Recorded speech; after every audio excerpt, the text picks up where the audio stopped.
The Mirror of Literature, Amusement, and Instruction. Volume 12, No. 325, the 2nd of August, 1828 *******. The Mirror of Literature, Amusement, and Instruction. Number 325. Saturday, the 2nd of August, 1828. Price 2d. All Souls Church, Langham Place. Volume 12. F. All Souls Church, Langham Place. Whoever walks through London streets said Momus to the son of Saturn, each day new edifices meets, of queer proportion, queer pattern, if thou, O cloud-compelling God, wilt aid me with thy special grace, I, too, will wield my motley hod, and build a church in Langham Place.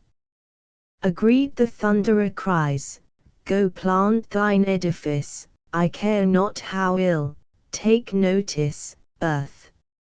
I hereby grant carte blanche of mortar, stone, and trowel.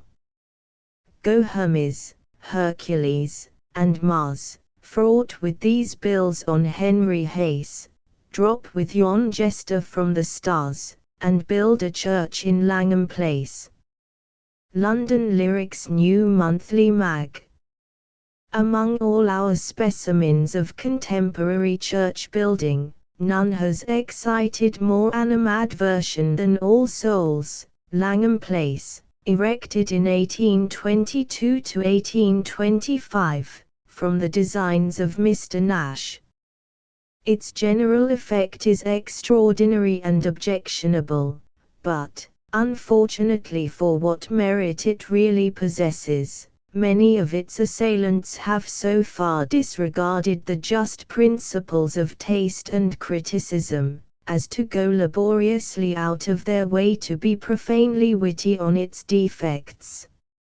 Song and satire, raillery and ridicule, pun and pasquinade, and even the coarseness of caricature, have thus been let off at this specimen of national architecture, whilst their authors have wittingly kept out any redeeming graces which could be found in its architectural details. The principal features of the exterior were suggested by its situation, it being placed on an angular plot of ground, between Langham Place and Regent Street. To afford an advantageous view from either point, the tower, which is circular, is nearly detached from the body of the church, and is surrounded by columns of the modern Ionic order, supporting an entablature, crowned by a balustrade, which is continued along the sides of the church. Above the portico is a Corinthian peristyle, the base of which is also that of a fluted cone, which forms the spire, and is terminated in an acute point. The steeple is complete in itself, and adapted to its situation, having the same appearance whichever way it is viewed. This portion of the edifice has, however, been more stigmatized than any other, although it has been pronounced by persons of taste and accredited judgment to be the best steeple recently erected. To our eye, the church itself, apart from the tower, for such it almost is perhaps, one of the most miserable structures in the metropolis, in its starved proportions more resembling a manufactory, or warehouse, than the impressive character of a church exterior, an effect to which the Londoner is not an entire stranger. Here, too, we are inclined to ascribe much of the ridicule, which the whole church has received, to its puny proportions and scantiness of decoration, which are far from being assisted by any stupendousness in their details, the first impression of which might probably have fixed the attention of the spectator. Indeed, the whole style of the tower and steeple appears peculiarly ill-adapted for so small a scale as has here been attempted. As we love a jest's prosperity, we recommend such of our readers as are partial to innocent pasquinade, to turn to the lyric in a recent volume of the New Monthly Magazine, commencing as above. It is too long for entire insertion here, but its raciness will doubtless gratify those who may be induced to refer to it. Tremendous rains. For the mirror. Like a low-hung cloud, it rains so fast, that all at once it falls. Dryden. There are two English proverbs relative to rain. The first is, "It rains by planets." This the country people, says Ray, use when it rains in one place and not in another, meaning that the showers are governed by planets, which being erratic in their own motions, cause such uncertain wandering of clouds and falls of rain. Or it rains by planets, that is, the falls of showers are as uncertain, as the motions of the planets are imagined to be. The second, "It never rains but it pours," which appears to be the case at present. In the year 553 it rained violently in Scotland for 5 months. In 918 there was a continual rain in that country for 5 months, a violent one in London 1222, again 1233, so violent that the harvest did not begin till Michaelmas, 1338, from midsummer to Christmas, so that there was not one day or night dry together. In Wales, which destroyed 10,000 sheep, the 19th of September, 1752, in Languedoc, which destroyed the village of Bar-le-Duc, the 26th of April, 1776, and in the island of Cuba, on the 21st of June, 1791, 3,000 persons and 11,700 cattle of various kinds perished by the torrents occasioned by the rains. Ptw Curious Scraps. For the Mirror. The first dissection on record is one in which Democritus of Obdra was engaged, in order to ascertain the sources and course of the bile. It was the custom among the Egyptians to carry about at their feasts a skeleton, lest their guests, in the midst of feasting and merriment, should forget the frail tenure of life and its enjoyments. The most ancient eclipse upon record was observed by the Chaldeans 721 years before the Christian era, and recorded by Ptolemy. The observation was made at Babylon the 19th of March. In ancient days, for want of parchment to draw deeds upon, great estates were frequently conveyed from one family to another only by the ceremony of a turf and a stone, delivered before witnesses, and without any written agreement. It is singular, that by the Doomsday Book, as quoted by Camden, there appears to have been in Lincoln, when that survey was taken, no less than 1,070 inns for entertainment. Henry I, about the year 1125, caused to be made a standard yard, from the length of his own arm, in order to prevent frauds in the measurement of cloth.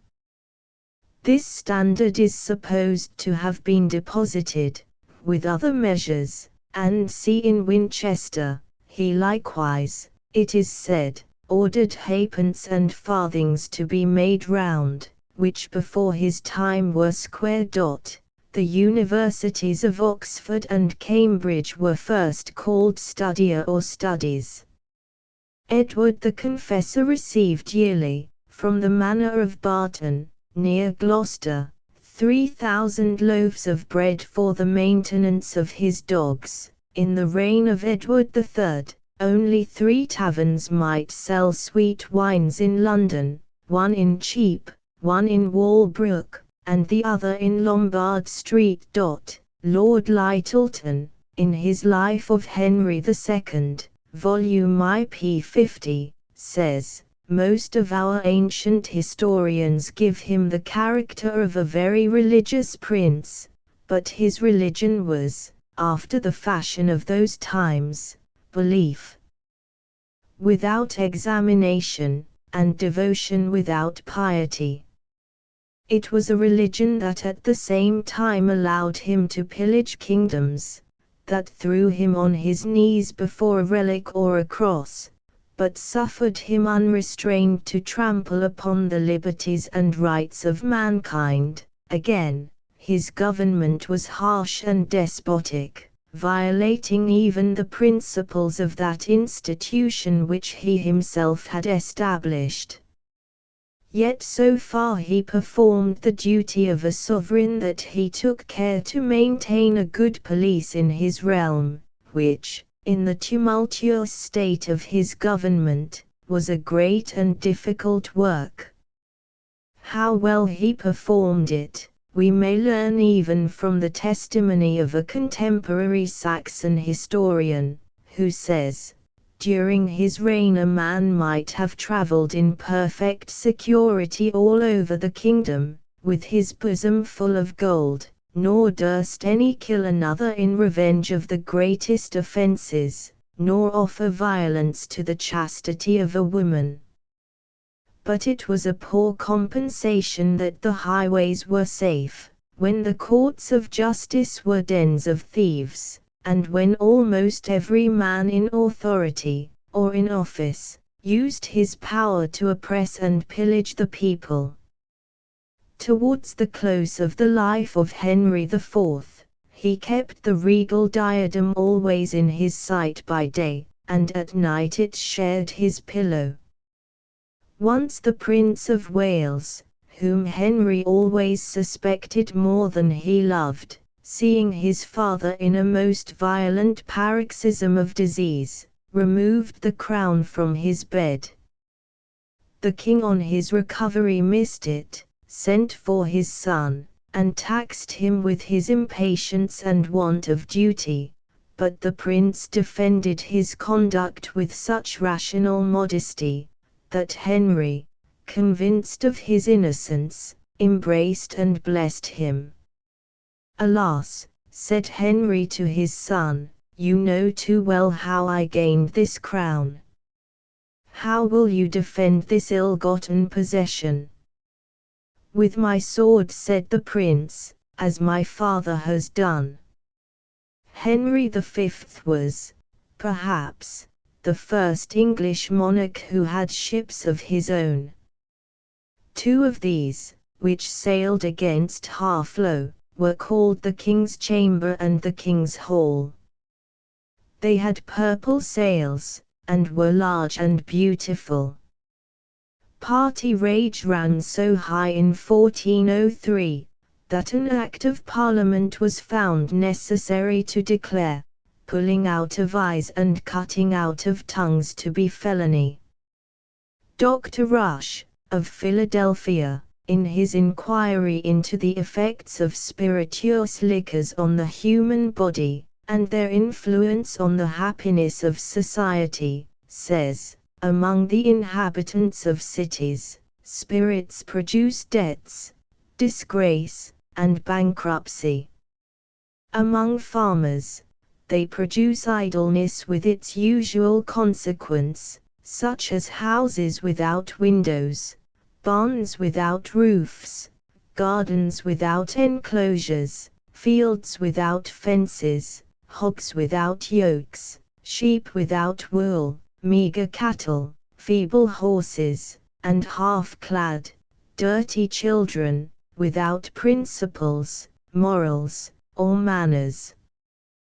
Ptw shower of sugar plums. Charles XI, attended by his court, had been hunting in the neighborhood of Carcassonne. After the stag had been taken, a gentleman of the neighborhood invited the king to a splendid dinner which he had prepared for him. At the conclusion of the banquet the ceiling of the hall suddenly opened, a thick cloud descended and burst over their heads like a thunderstorm, pouring forth a shower of sugar plums instead of hail, which was succeeded by a gentle rain of rose water. The coin guinea, in the reign of King Charles II, when Sir Robert Holmes, of the Isle of Wight, brought gold dust from the coast of Guinea, a guinea first received its name from that country. A motto. A constant frequenter of city feasts, having grown enormously fat, it was proposed to write on his back, widened at the expense of the Corporation of London, sedan chairs and hackney coaches. Sir S. Duncombe, predecessor to Duncombe Lord Feversham, and gentleman pensioner to King James and Charles I, introduced sedan chairs into this country, anno 1634, when he procured a patent that vested in him and his heirs the sole right of carrying persons up and down in them for a certain sum. Sir Saunders had been a great traveller, and saw these chairs at Sedan, where they were first invented. It is remarkable that Captain Bailey introduced the use of hackney coaches in this year. A tolerable ride might then be obtained, in either of these vehicles for 4d. Heroism. Sword, the brave Earl of Northumberland, feeling in his sickness that he drew near his end, quitted his bed and put on his armor, saying, that it became not a man to die like a beast, on which he died standing, an act as singular as it was heroic. Epigram on epigrams. What is an epigram? A dwarfish whole, its body brevity, and wit its soul. Whh the Mouse Tower, a German legend. For the mirror. The Bishop of Mentz was a wealthy prince, wealthy and proud was he had all that was worth a wish on earth, but he had not charity. He would put his empty hands to bless, or lift them both to pray, but alack! To lighten man's distress, they moved no other way. A famine came.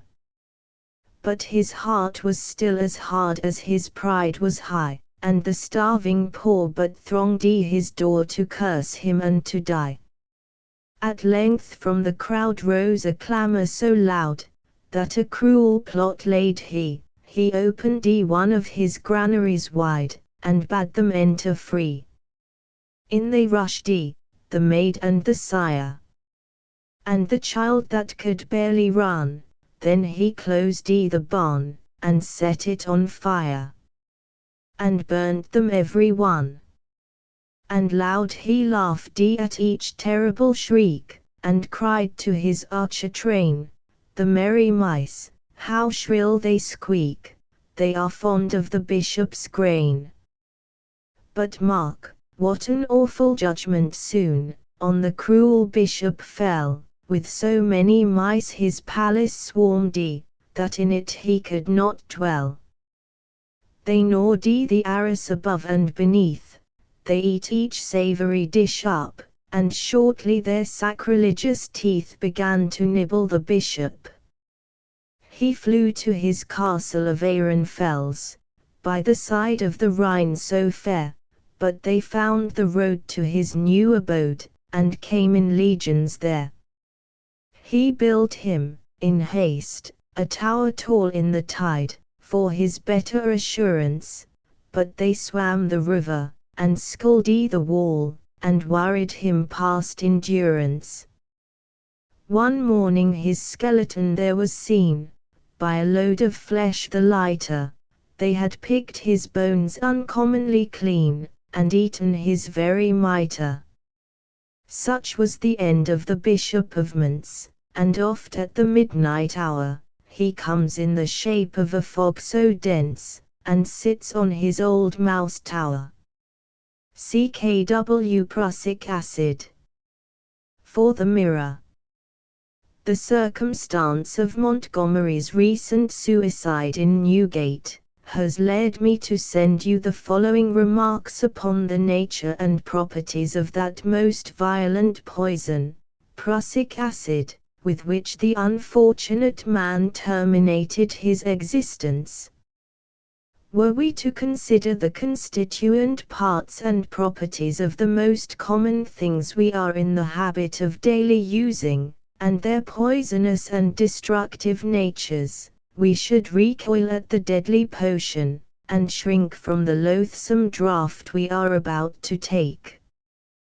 That which we consider the most delicious and exhilarating portion of our common beverage, porter, contains carbonic acid gas, commonly known by the spirit, and which the poor miners dread with the utmost horror, like the Arabian does the destructive blast of the simoon. Oxalic acid, so much the fear of those accustomed to the medicine, Epsom salts, is made from that useful article, sugar, by uniting with it a smaller portion, more than it has naturally, of oxygen gas. The air we breathe contains a most deadly poison, called by chemists azotic gas, which, by its being mixed with what is called vital air, oxygen gas, becomes necessary to our existence, as much as the one, vital air or oxygen gas, would be prejudicial without the other, and prussic acid, the most violent of all poisons, is contained in the common bitter almond. But these most destructive substances are always found combined with others, which render them often perfectly harmless, and can be separated only by the skill of the chemist. The prussic acid, by some called hydrocyanic acid, is a liquid, extracted from vegetables, and contains 1 part of cyanogen and 1 part of hydrogen. It is extracted from the bitter almond, as has been stated, peach blossom, and the leaves of the lauro coraceus. It may also be obtained from animal substances, although a vegetable acid. If lime be added to water, distilled from these substances, a prussiate of lime is formed, when, if an acid solution of iron be added to this mixture, common Prussian blue, or prussiate of iron, is precipitated. The acid may be obtained from prussiate of potash, by making a strong solution of this salt, and then adding as much tartaric acid as will precipitate the potash, when the acid will be left in solution, which must be decanted and distilled. Its properties are a pungent odor, very much resembling that of bitter almonds, with a hot but sweetish taste, and extremely volatile. It contains azote, with which no other vegetable acid is combined. It is largely used in the manufacture of Prussian blue. It is the most violent of all poisons, and destroys animals by being applied to the skin only. It is stated by an able chemist, that a single drop applied to the tongue of a mastiff dog caused death so instantaneously, that it appeared to have been destroyed by lightning. 1 drop to the human frame destroys life in 2 minutes. But when chemically combined with other substances, its power is in a great measure neutralized, and it becomes a valuable article, both to the chemist as a test, and to the physician as a medicine. The prussiate of potash and iron will enable the chemist to discover nearly the whole of the metals when in solution, by the colors its combination produces. Dr. Zollikofer says that in intermittent fevers the prussiate of iron is in its effects superior to cinchona bark, and says it never disagrees with the stomach, or creates nausea even in the most irritable state. While bark is not unfrequently rejected, a patient will recover from the influence of intermitting and remitting fevers, in the generality of cases, in much less time than is usual in those cases in which bark is employed. SST The Anecdote Gallery.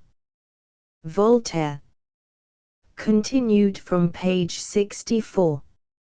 A certain Hungarian traveller, a man of consequence in his country, but not particularly wise, had fruitlessly tried to be introduced, without finding anyone at Geneva, willing to undertake the task, as they were all afraid Voltaire would be rude to him. A young man, who heard of this, engaged to procure the stranger an interview with Voltaire, and on the day appointed, contrived to have him conveyed out of town to a good-looking residence, where well-dressed servants received him at the door, and ushered him upstairs in due form. Here then at last he found himself, as he thought, tête-à-tête with Voltaire. The Malade de Ferney, personated by our young friend, was lying down on a sofa, wrapped up in a damask robe de chambre, a nightcap of black velvet, with gold lace, on his head, or rather on the top of an immense periwig, a la Louis XIV, in the midst of which his little, sallow and deeply wrinkled visage seemed buried. A table was near him, covered with papers, and the curtains being drawn, made the room rather dark. The philosopher apologized in a hollow voice, interrupted by occasional fits of coughing. He was ill, bien malade, could not get up, begged the stranger to be seated, asked questions about the countries he had visited, made him tell his adventures, those of gallantry particularly, and was himself most facetious, and most profanely witty. The Hungarian delighted, and far more at ease than he had imagined possible, casting a glance on the papers, ventured to inquire what new work. Ah, nothing. Le Farable Enfant de Marveilleux, a tragedy. May I ask the subject? The subject is wholly Genevan, replied Voltaire. The name, Improgiro, and the dramatis personae care in caro, Dupin's Simon, and Carcale Briffon, and c.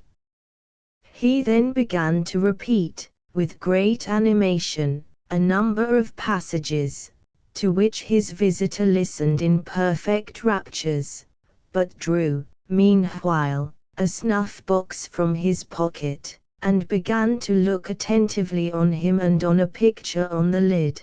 Thus confronted with a portrait of Voltaire, and compared face to face, was a trial for which our mimic was not prepared, and his courage nearly forsook him, yet he kept up appearances, only coughing more, and ranting on the high-sounding lines of his Improgiro. The Hungarian, not undeceived by this close examination, replaced the snuff-box in his pocket, declaring it to be the best likeness he had ever seen. He rose at last, thanked his friend Voltaire, kissed his hand respectfully, and went away, distributing to the servants he met on the stairs liberal tokens of his satisfaction. These servants were the intimate friends and companions of the chief actor, and one of them, his brother, unwilling to carry the joke to the length of pocketing the money of their dupe, they contrived to give him a dinner at a tavern, where he was made to tell the story of his visit to Voltaire, and express his admiration of the great man. The latter heard of this, was much amused, and desired to see his double, told him he would make a bargain with him, half his fame for half the tiresome visitors it procured him.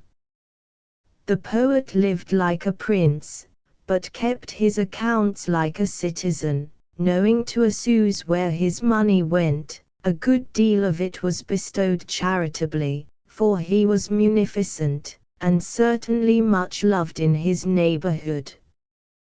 One night, when Tancred was acting, and the court of the chateau was full of carriages and servants, there arrived, as ill luck would have it, a cask of the best Chambertin that ever came from Burgundy. His own people could not attend to it, and the cask remained at his cellar door. The servants contrived to get at it, and while their masters and mistresses were shedding tears at the tragedy, they sipped the poet's wine. There was generally a supper after the play, where more than once 200 people sat down, and Voltaire had something to say to every one of his guests. As the gates of the town are shut at night, many of them usually remained in the chateau, poorly accommodated with beds. One night as M. de B. was groping in the dark for a place where he might lie down to sleep, he accidentally put his finger into the mouth of M. de Florian, who bit it. Voltaire kept company only with the aristocracy of Geneva. Neither his liberality nor his wit secured him the goodwill of the patriots placed out of the sphere of his influence.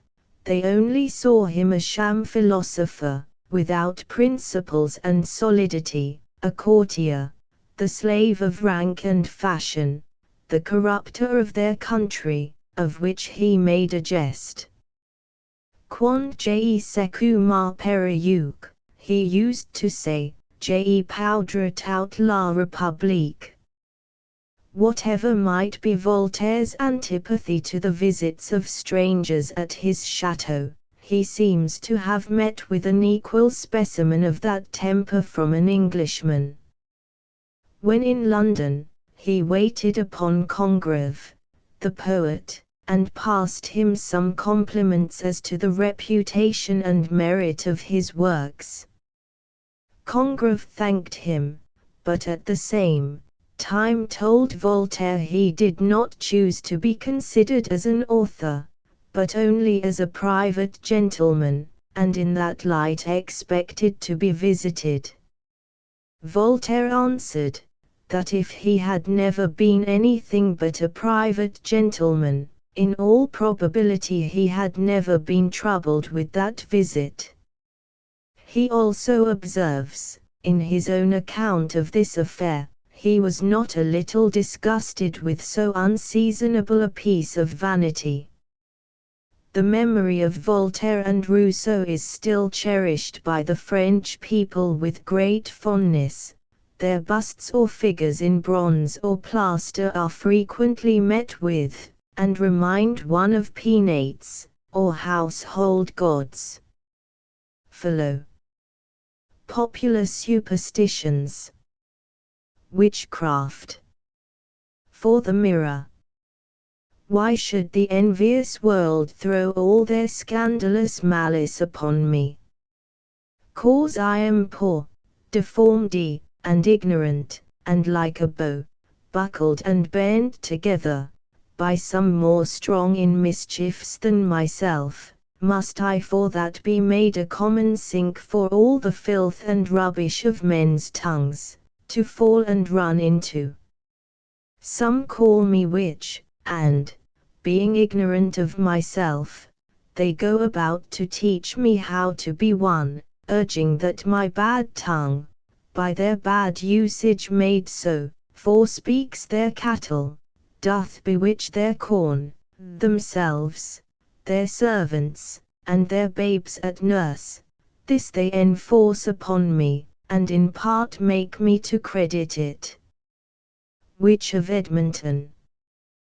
The belief in witchcraft may be considered as forming a prominent and important feature in the history of the human mind.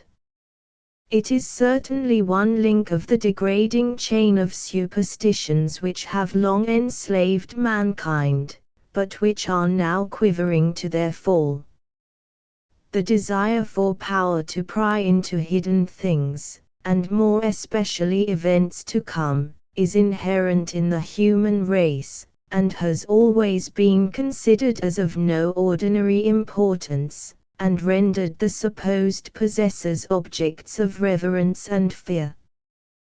The belief in astrology, or the power to read in the stars the knowledge of futurity, from time immemorial has been considered as the most difficult of attainment, and important in its results.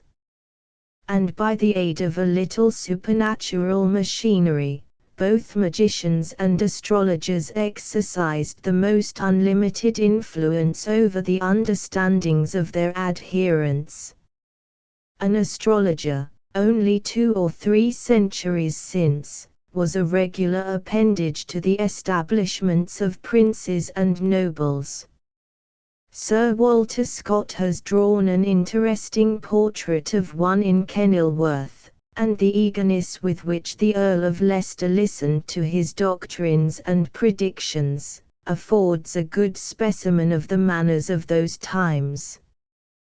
The movements of the heavenly bodies, imperfectly as they were then understood, seemed to afford the most plausible vehicle for these oracles of human destiny. And even now, while we are tracing these lines, the red and glaring appearance of the planet Mars, shining so beautifully in the southeast, is considered by the many as a forerunner and sign of long wars and much bloodshed. These dreams and terrors magical, these miracles and witches, night-walking sprites, etc., esteem them not 2 rushes.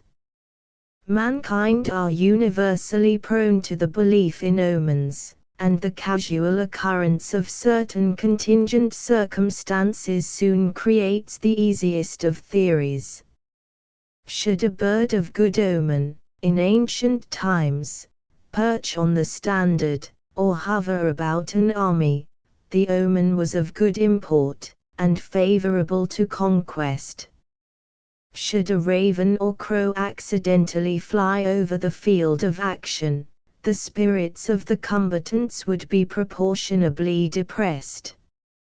Should a planet be shining in its brilliancy at the birth of anyone whose fortunes rose to preeminence, it was always thought to exert an influence over his future destiny. Such was the origin of many of our later superstitions, which grew with their growth, and strengthened with their strength till the more extensive introduction of the art of printing partly dissipated the illusion. It has been remarked, therefore, that the existence of the parent stock of the subject more immediately under our consideration, witchcraft, may be traced to a very remote period indeed. It is, however, needless to enter into any remarks on those witches mentioned in the scriptures. The earliest dabbler of the genus, as a contemporary writer observes, is said to be Zoroaster, thought to be the king of the Bactrians, who flourished about 3,800 years ago, or AM 2000.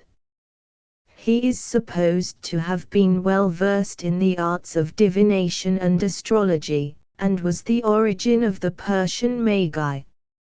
At his birth, remarks an old writer, he laughed, and his head did so beat, that it struck back the midwife's hand, a good sign of abundance of spirits, which are the best instruments of a ready wit.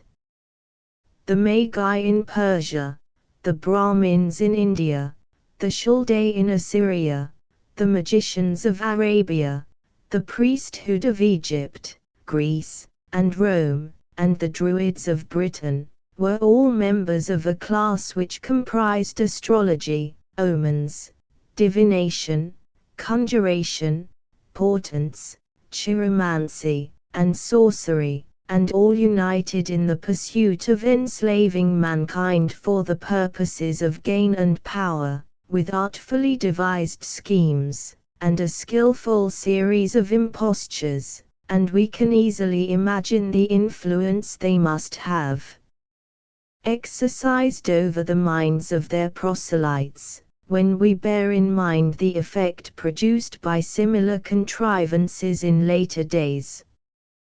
The enchantress Theris of Athens seems to have been the first witch that had recourse to charms.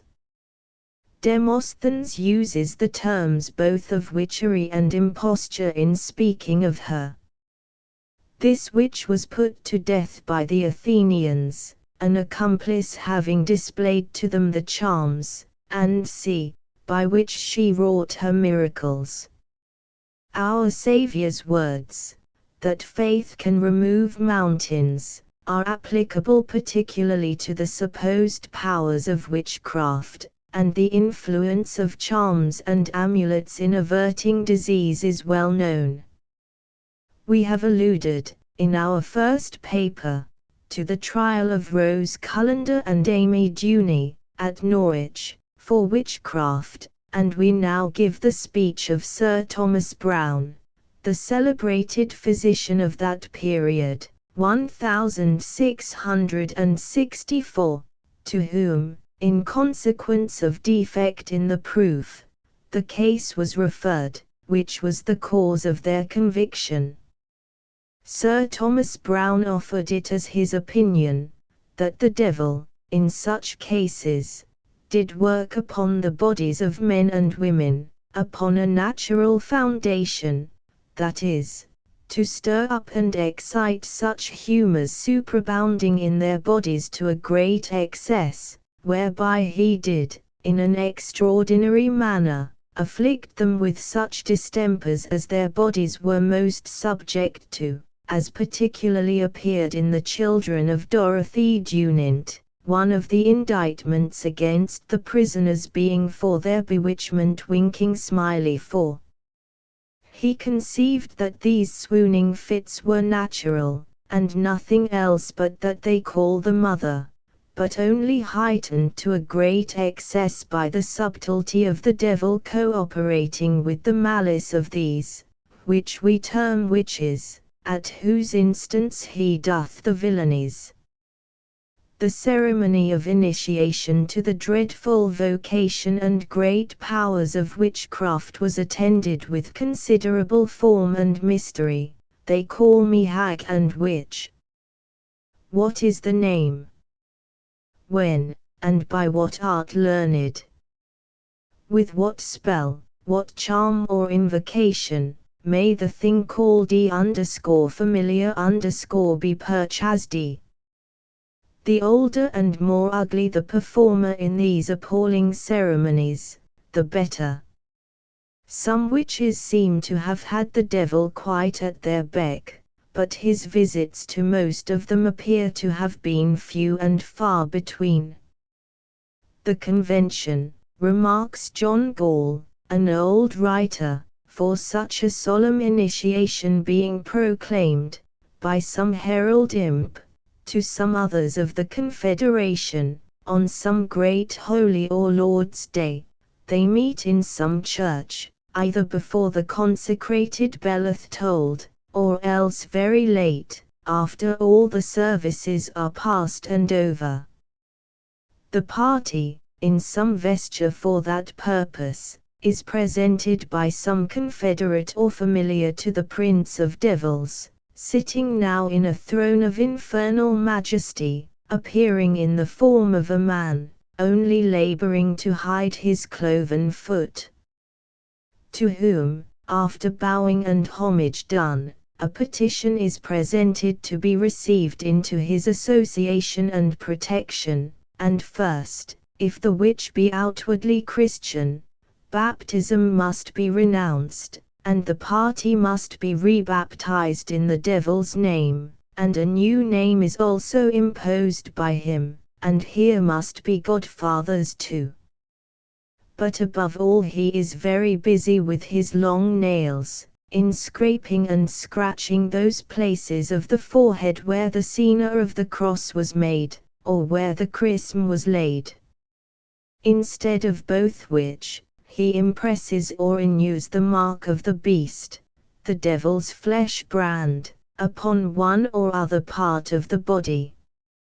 Further, the witch, for her part, vows, either by word of mouth, or peradventure by writing, and that in her own blood, to give both body and soul to the devil, to deny and defy God the Father, the Son, and the Holy Ghost, but especially the Blessed Virgin, convitiating her with one infamous nickname or other, to abhor the word and sacraments, but especially to spit at the saying of Mass, to spurn at the cross, and tread saints' images under feet, and as much as possibly they may, to profane all saints' relics, holy water, consecrated salt, wax, and seed. To be sure to fast on Sundays, and eat flesh on Fridays, not to confess their sins, whatsoever they do, especially to a priest, to separate from the Catholic Church, and despise his vicar's primacy, to attend the devil's nocturnal conventicles, Sabbaths, and sacrifices, to take him for their God, worship, invoke, and obey him, to devote their children to him, and to labor all that they may to bring others into the same confederacy. Then the devil, for his part, promises to be always present with them, to serve them at their beck, that they shall have their wills upon any body, that they shall have what riches, honors, and pleasures they can imagine, and if any be so wary as to think of their future being, he tells them they shall be princes ruling in the air, or shall be but turned into imps at worst. Then he preaches to them to be mindful of their covenant, and not to fail to revenge themselves upon their enemies. Then he commends to them, for this purpose, an imp, or familiar in the shape of a cat, and see. After this they shake hands, embrace in arms, dance, feast, and banquet, according as the devil hath provided in imitation of the supper. Nay, oft-times he marries them ere they part, either to himself, or to their familiar, or to one another, and that by the Book of Common Prayer, as a pretender to which Finding told me, in the presence of many. After this they part, and a general meeting is held thrice a year, on some holy day. They are conveyed to it as swift as the winds from the remotest parts of the earth, where they that have done the most execrable mischief, and can brag of it, make most merry with the devil, while the indiligent are jeered and derided by the devil and the others. Non-attendance was severely punished by the culprits being beaten on the soles of the feet, whipped with iron rods, pinched and sucked by their familiars till their heart's blood come, till they repent them of their sloth, and see. Many regulations were, however, to be observed after the above initiatory ceremony, which we have given at length in consequence of its singularity. There existed a community or commonwealth, of fallen angels or spirits, with the various titles of kings, dukes, and prelates and knights, of which the head was Baal, who, when he was conjured up, appeared with 3 heads, one like a man, one like a toad, and one like a cat.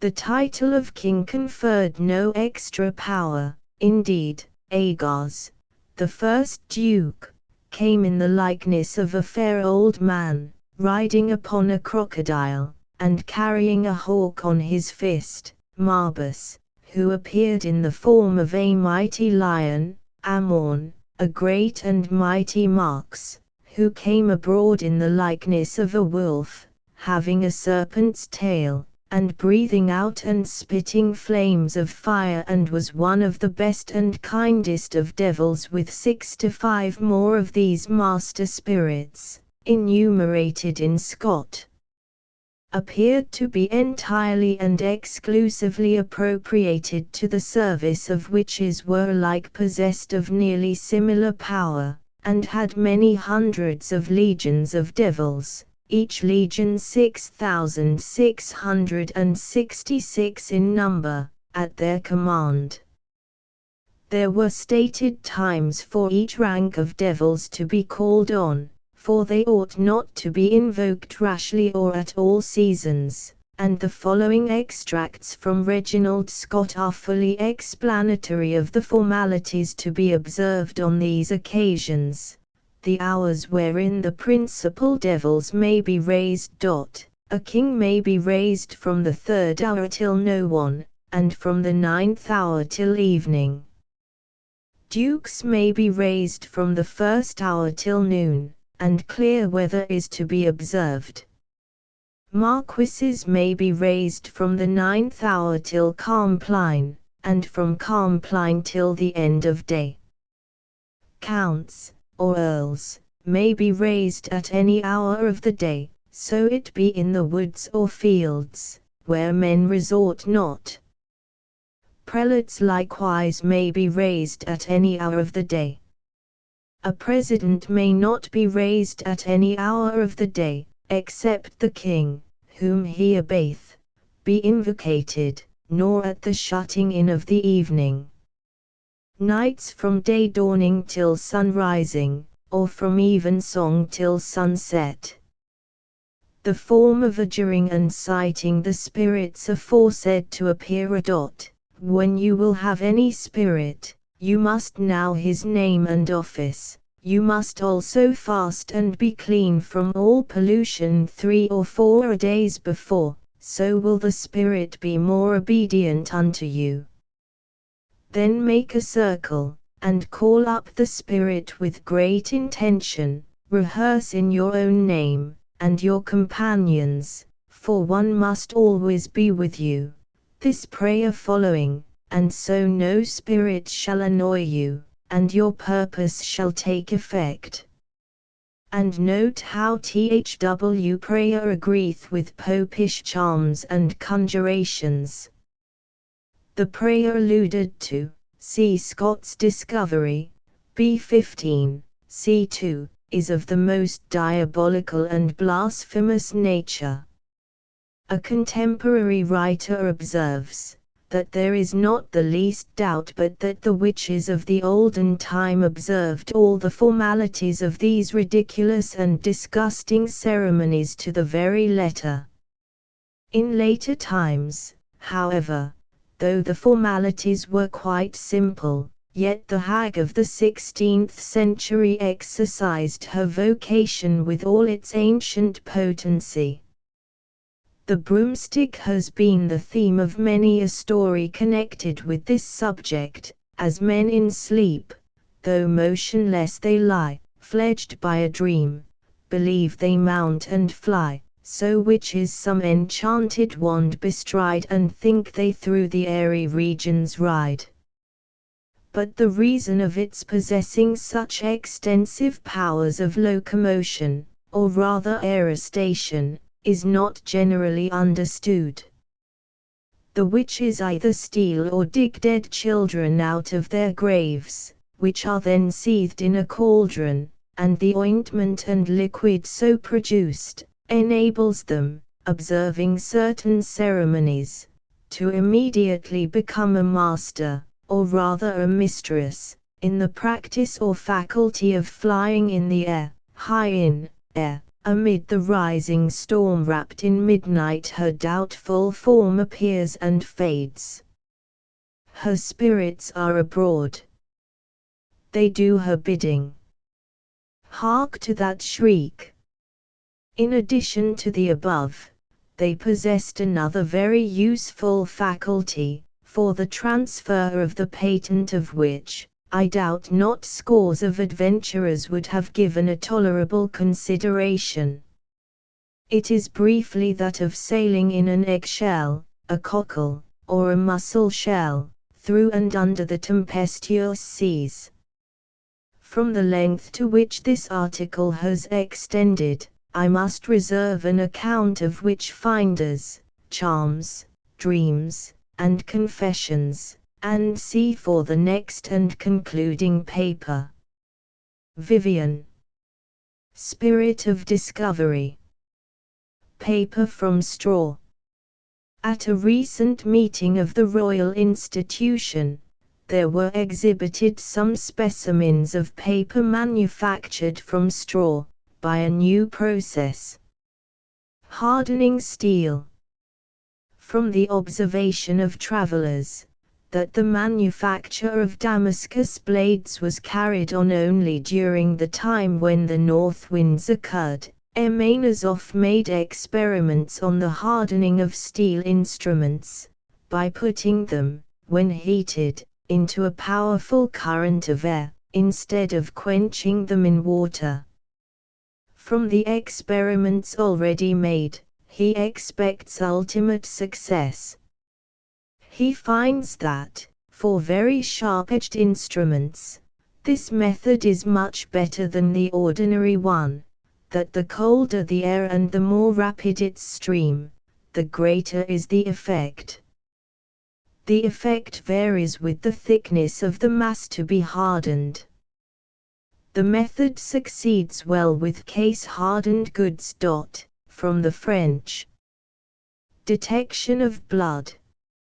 A controversy has recently taken place in Paris, relative to the efficacy of certain chemical means of ascertaining whether dried spots or stains of matter suspected to be blood, are or were blood, or not.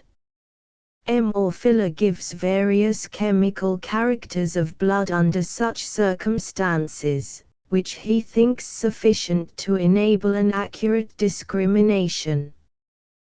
This opinion is opposed by M. Raspail, who states that all the indications supposed to belong to true blood may be obtained from linen rags, dipped, not into blood, but into a mixture of white of egg and infusion of madder, and that, therefore, the indications are injurious rather than useful.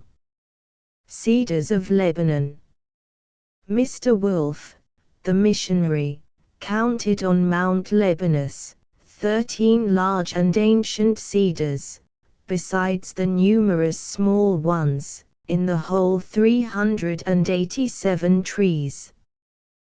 The largest of these trees was about 15 feet high, not 1/3 of the height of hundreds of English cedars, for instance, those at Whitton, Paynes Hill, Seanwood, and Juniper Hall, near Dorking. Leeches.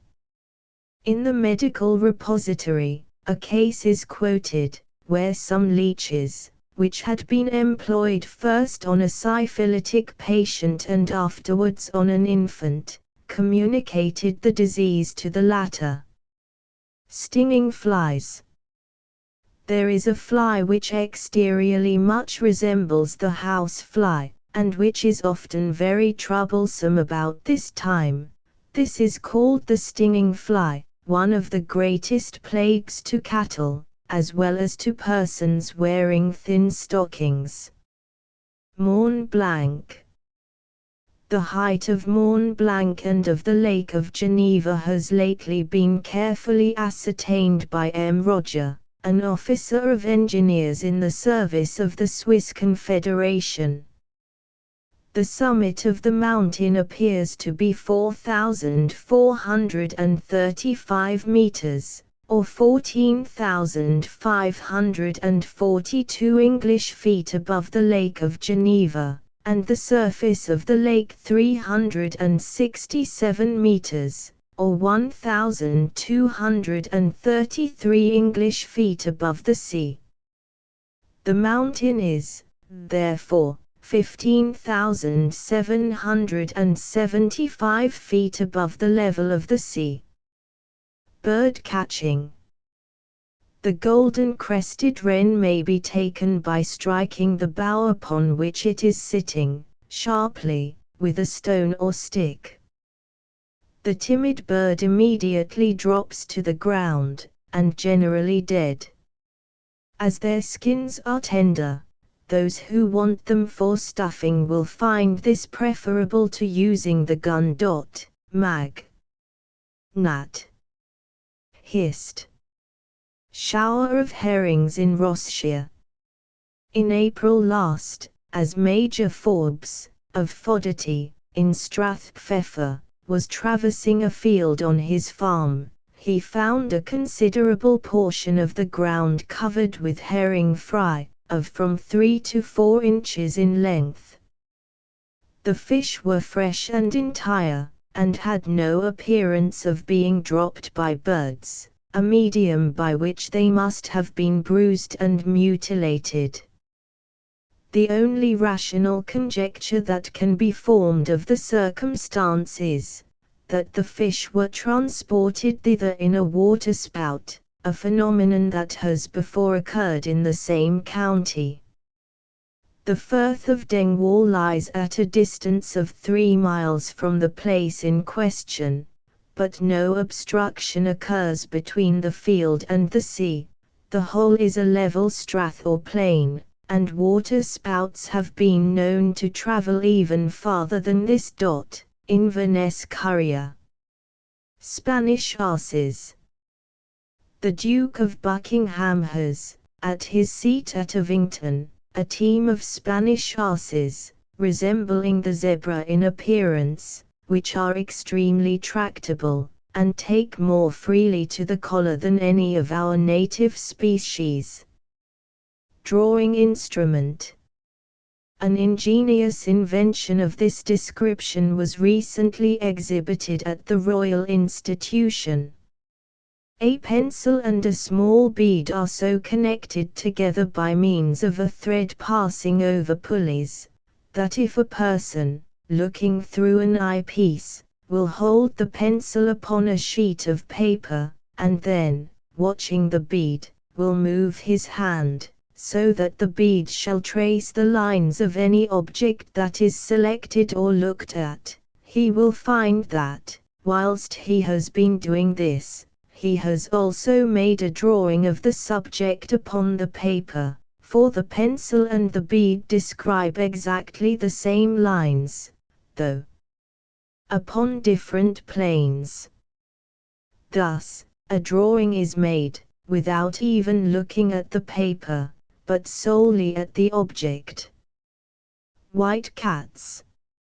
In a recent number we quoted from Loudon's Gardener's Magazine, that white cats with blue eyes are always deaf, of which extraordinary fact there is the following confirmation in the Magazine of Natural History number 2, likewise conducted by Mr. Loudon. Some years ago a white cat of the Persian kind, probably not a thoroughbred one, procured from Lord Dudley's at Hindley, was kept in my family as a favourite. The animal was a female, quite white, and perfectly deaf. She produced, at various times, many litters of kittens, of which, generally, some were quite white, others more or less mottled, tabby, and c. but the extraordinary circumstance is that of the offspring produced at one and the same birth, such as, like the mother, were entirely white, were, like her, invariably deaf, while those that had the least speck of color on their fur, as invariably possessed the usual faculty of hearing. W. T. Bree, Allesley Rectory, near Coventry. Ultramarine. A French journal announces a discovery of the method of making ultramarine, by which means the public are supplied with the article at 1 guinea per ounce, the colour having hitherto been sold from 2 guineas to £2 10 per ounce. Indication of storms. Professor Scott, of Sandhurst College, observed in Shetland, that drinking glasses placed in an inverted position upon a shelf in a cupboard, on the ground floor of Belmont House, occasionally emitted sounds as if they were tapped with a knife, or raised up a little, and then let fall on the shelf. These sounds preceded wind, and when they occurred, boats and vessels were immediately secured. The strength of the sound is said to be proportional to the tempest that follows. Brewster's J. To preserve wine in draught. Emery, of Toulouse, gives the following simple means of preserving wine in draught for a considerable time. It is sufficient to pour into the cask a flask of fine olive oil. The wine may thus continue in draught for more than a year. The oil spread in a thin layer upon the surface of the wine hinders the evaporation of its alcoholic part, and prevents it from combining with the atmospheric air, which would not only turn the wine sour, but change its constituent parts. Union of the Atlantic and Pacific. A letter from Amsterdam states that the project of cutting a canal to unite the Gulf of Mexico with the Pacific Ocean is about to be revived. Vesuvius. An eruption took place on the morning of last the 22nd of March. An eyewitness writes, the cone of the mountain puts you in mind of an immense piece of artillery, firing red-hot stones, and ashes, and smoke into the atmosphere, or, of a huge animal in pain, groaning, crying, and vomiting, or, like an immense whale in the Arctic Circle, blowing after it has been struck with several harpoons. Bees in mourning. A correspondent in Loudon's Magazine of Natural History states that in the neighborhood of Coventry, there is a superstitious belief that in the event of the death of any of the family, it is necessary to inform the bees of the circumstance, otherwise they will desert the hive and seek out other quarters. Rare insects. There exists in Livonia a very rare insect, which is not met with in more northern countries, and whose existence was for a long time considered doubtful, called the Furia infernalis. It is so small that it is very difficult to distinguish it by the naked eye, and its sting produces a swelling, which, unless a proper remedy be applied, proves mortal. During the hay harvest, other insects named mega occasion great injury both to men and beasts. They are of the size of a grain of sand. At sunset they appear in great numbers, descend in a perpendicular line, pierce the strongest linen, and cause an itching, and pustules, which if scratched, become dangerous. Cattle, which breed these insects, are attacked with swellings in the throat, which destroy them, unless promptly relieved. Spirit of the public journals. Men and monkeys. Monkeys are certainly, there is no denying it, very like men, and, what is worse, men are still more like monkeys. Many worthy people, who have a high respect for what they choose to call the dignity of human nature, are much distressed by this similitude, approaching in many cases to absolute identity, and some of them have written books of considerable erudition and ingenuity, to prove that a man is not a monkey, nay, not so much as even an ape. But truth compels us to confess that their speculations have been far from carrying conviction to our minds. All such inquirers, from Aristotle to Smellie, principally insist on two great leading distinctions, speech and reason. But it is obvious to the meanest capacity that monkeys have both speech and reason. They have a language of their own, which, though not so capacious as the Greek, is much more so than the Hottentotish, and as for reason, no man of a truly philosophical genius ever saw a monkey crack a nut, without perceiving that the creature possesses that endowment, or faculty, in no small perfection. Their speech, indeed, is said not to be articulate, but it is audibly more so than the Gaelic.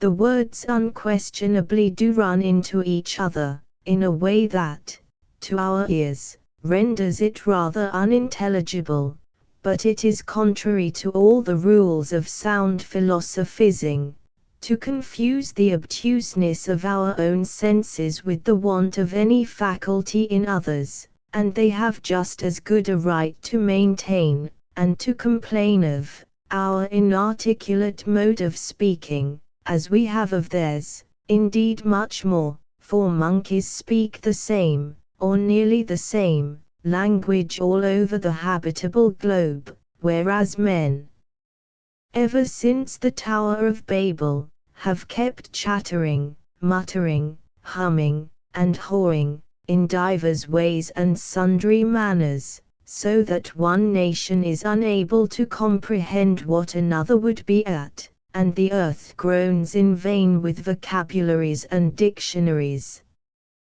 That monkeys and men are one and the same animal, we shall not take upon ourselves absolutely to assert, for the truth is, we, for one or two, know nothing whatever about the matter. All we mean to say is, that nobody has yet proved that they are not, and farther, that whatever may be the case with men, monkeys have reason and speech. The monkey has not had justice done him, we repeat and insist upon it, for what right have you to judge of a whole people, from a few isolated individuals, and from a few isolated individuals, to, running up poles with a chain round their waist, 20 times the length of their own tail, or grinning in ones or twos through the bars of a cage in a menagerie. His eyes are red with perpetual weeping, and his smile is sardonic in captivity. His fur is mouldy and mangy, and he is manifestly ashamed of his tail, prehensile no more, and of his paws, very hands, as you may say miserable matches to his miserable feet. To know him as he is, you must go to Senegal, or if that be too far off for a trip during the summer vacation, to the Rock of Jabba, now called Gibraltar, and see him at his gambols among the cliffs. Sailor nor Slater would have a chance with him there, standing on his head on a ledge of 6 inches, 500 feet above the level of the sea, without ever so much as once tumbling down, or hanging at the same height from a bush by the tail, to dry, or air, or sun himself, as if he were flower or fruit. There he is, a monkey indeed, but you catch him young, clap a pair of breeches on him, and an old red jacket, and oblige him to dance a saraband on the stones of a street, or perch upon the shoulder of Bruin, equally out of his natural element, which is a cave among the woods. Here he is but the ape of a monkey. Now if we were to catch you young, good subscriber or contributor, yourself, and put you into a cage to crack nuts and pull ugly faces, although you might, from continued practice, do both to perfection, at £1 a head for grown-up ladies and gentlemen, and 6d for children and servants, and even at a lower rate after the collection had been some weeks in town, would you not think it exceedingly hard to be judged of in that one of your predicaments, not only individually, but nationally, that is, not only as Ben Hoppus, your own name, but as John Bull, the name of the people of which you are an incarcerated specimen? You would keep incessantly crying out against this with angry vociferation, as a most unwarrantable and unjust test and corporation act. And, no doubt, were an orang-outang to see you in such a situation, he would not only form a most mean opinion of you as an individual, but go away with a most false impression of the whole human race. Blackwood's Magazine. Sonnet written in the spring. How heavenly o'er my frame steals the life breath of beautiful spring, who with her amorous gales kissing the violets, each stray sweet exhales of Maythorn, and the wild flower on the heath. I love thee, virgin daughter of the year. Yet, not cups, dyed like the dawn, impart their elves' dew nectar to a fainting heart, ye birds, whose liquid warblings far and near make music to the green turf board of swains. To me, your light lays tell of April joy, of pleasures, idle, as a long-loved toy, and while my heart in unison complains, tears like of balm tree flow in trickling wave, and white forms strew with flowers a maid's untimely grave. New Monthly Mag. The King of Aragon's lament for his brother. 1. If I could see him, it were well with me. Coleridge's Wallenstein. There were lights and sounds of revelling in the vanquished city's halls, as by night the feast of victory was held within its walls, and the conquerors filled the wine-cup high, after years of bright bloodshed, but their lord, the King of Aragon, midst the triumph, wailed the dead. He looked down from the fortress one, on the tents and towers below, the moonlit sea, the torch-lit streets, and a gloom came o'er his brow. The voice of thousands floated up, with the horn and cymbals' tone, but his heart, midst that proud music, felt more utterly alone. And he cried, Thou art mine, fair city, thou city of the sea. But, oh, what portion of delight is mine at last in thee? I am lonely midst thy palaces, while the glad waves past them roll, and the soft breath of thine orange bowers is mournful to my soul. My brother, oh, my brother, thou art gone, the true and brave, and the haughty joy of victory hath died upon thy grave. There are many round my throne to stand, and to march where I lead on. There was one to love me in the world, my brother. Thou art gone. In the desert, in the battle, in the ocean tempest's wrath, we stood together, side by side, one hope was ours, one path. Thou hast wrapped me in thy soldier's cloak, thou hast fenced me with thy breast, thou hast watched beside my couch of pain, O bravest heart, and best. I see the festive lights around, o'er a dull sad world they shine, I hear the voice of victory, my Pedro, where is thine? The only voice in whose kind tone my spirit found reply, O brother, I have bought too dear this hollow pageantry. I have hosts, and gallant fleets, to spread my glory and my sway, and chiefs to lead them fearlessly, my friend hath passed away. For the kindly look, the word of cheer, my heart may thirst in vain, and the face that was as light to mine, it cannot come again. I have made thy blood, thy faithful blood, the offering for a crown, with love, which earth bestows not twice, I have purchased cold renown. How often will my weary heart midst the sounds of triumph die, when I think of thee, my brother, thou flower of chivalry. I am lonely, I am lonely. This rest is even as death. Let me hear again the ringing spears, and the battle trumpet's breath, let me see the fiery chargers foam, and the royal banner wave. But where art thou, my brother, where, in thy low and early grave?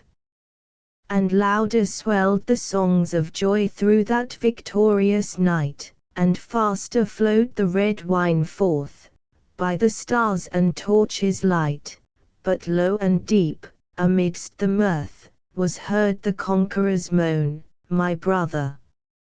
Oh, my brother, best and bravest, thou art gone. Mrs. Hemans. Monthly Magazine.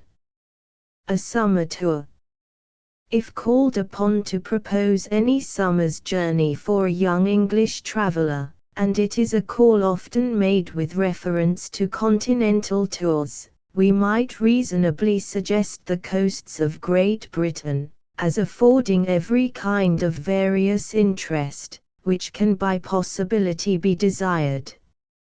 Such a scheme would include the ports and vast commercial establishments of Liverpool, Bristol, Greenock, Leith, Newcastle, and Hull, the great naval stations of Plymouth, Portsmouth, Chatham, and Milford, the magnificent estuaries of the Clyde and Forth, and of the Bristol Channel, not surpassed by any in Europe, the wild and romantic coasts of the Hebrides and Western Highlands, the bold shore of North Wales, the Menai, Conway, and Sunderland bridges, the gigantic works of the Caledonian Canal and Plymouth breakwater, and numerous other objects, which it is beyond our purpose and power to enumerate. It cannot be surely too much to advise, that Englishmen, who have only slightly and partially seen these things, should subtract something from the length or frequency of their continental journeys, and give the time so gained to a survey of their own country's wonders of nature and art. To the agriculturist, and to the lover of rural scenery, England offers much that is remarkable. The rich alluvial plains of continents may throw out a more profuse exuberance and succession of crops, but we doubt whether agriculture, as an art, has anywhere, except in Flanders and Tuscany alone, reached the same perfection as in the less fertile soils of the Lothians, Northumberland, and Norfolk. Still more peculiar is the rural scenery of England, in the various and beautiful landscape it affords, in the undulating surface, the greenness of the enclosures, the hamlets and country churches, and the farmhouses and cottages dispersed over the face of the country, instead of being congregated into villages, as in France and Italy. We might select Devonshire, Somersetshire, Herefordshire, and others of the Midland counties, as preeminent in this character of beauty, which, however, is too familiar to our daily observation to make it needful to expatiate upon it.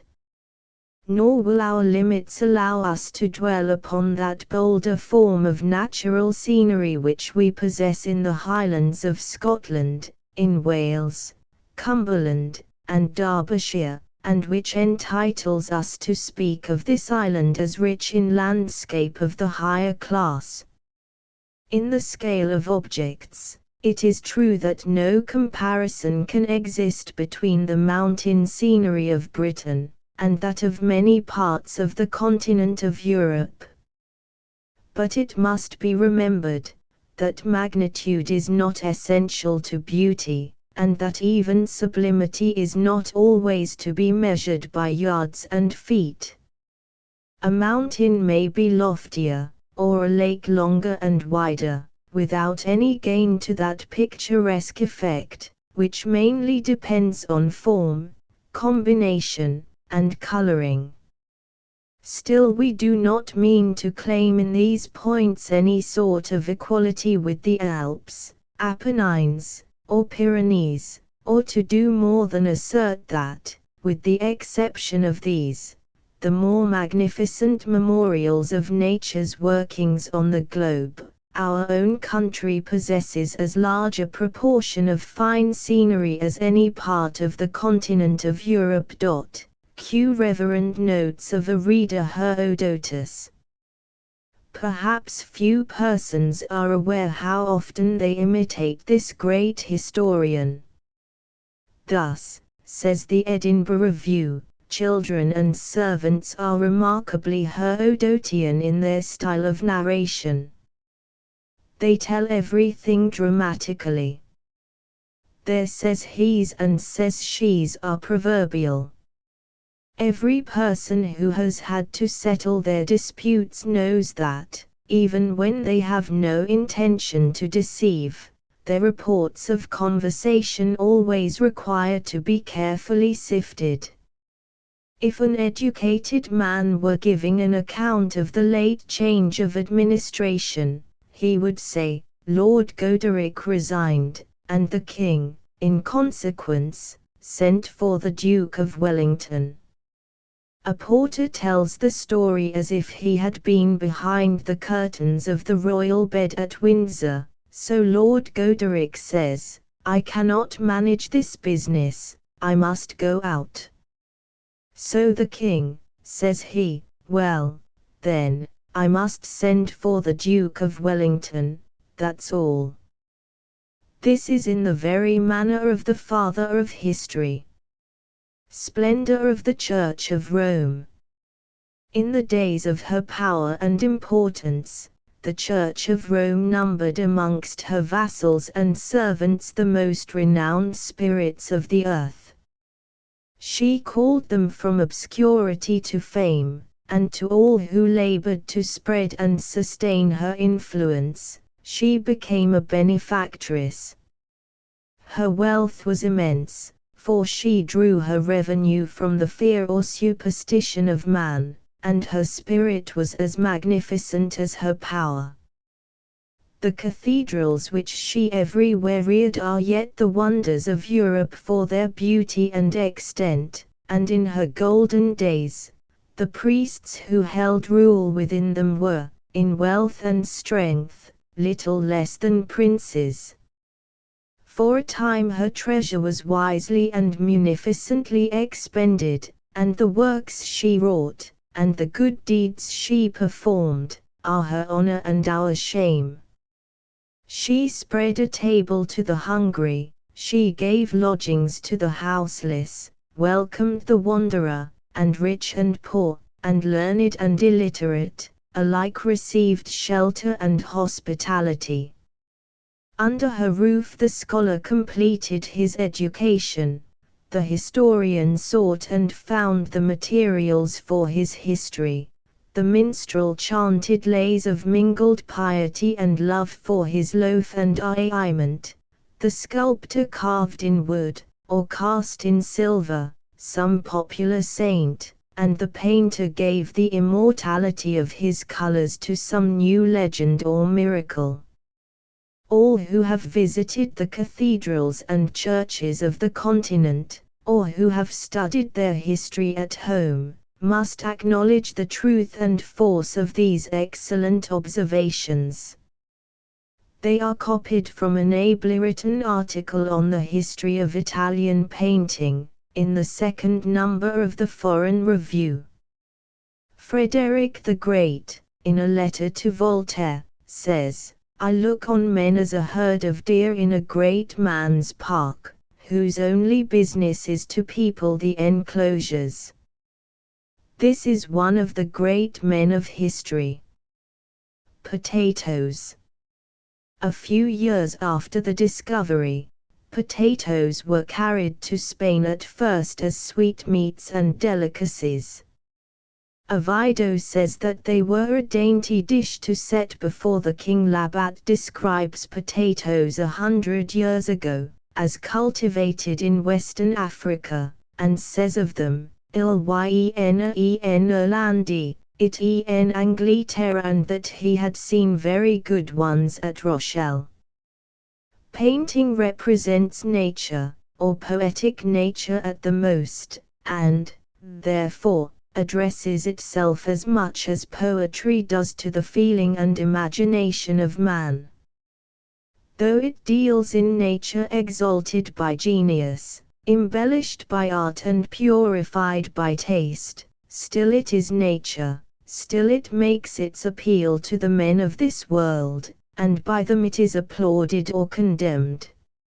It works for men, and not for gods. Therefore every man, as far as his taste is natural and sound, is a judge of its productions. 4. Reverend Lava.